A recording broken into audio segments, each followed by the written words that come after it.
sasabihin sa inyo. Ano? Okay. May sasabihin sa inyo si Padre Box. Si Padre Box ang ating assistant archpriest of Parochial Pilmar. Okay? Okay, si Padre Box.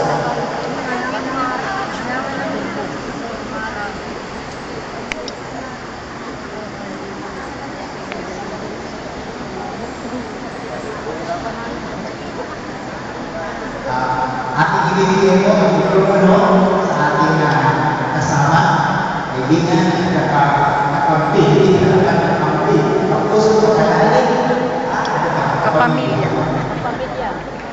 Thank you very much. Thank you for your comments. Si Father Box sa buhay,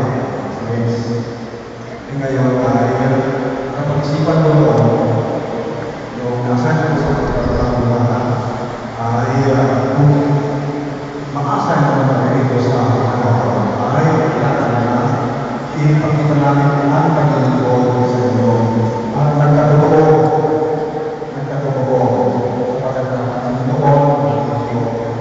mas marami ang para kaysa at napasabi ko sa inyo na noon kasi noong 1989 ay nasa dito si Father Christine Pablo ang was assistant at that time. Ngayon, June ay ito yung wala ng mga tiyangko sa pagpapahalaman. So, ang dalawa na yung mga tiyangko sa tayo ay kanilin ay naging isa ng doon sa mga Tesorero, Pagkakang Kay sa Pagkakang Pagkakang. Ang dito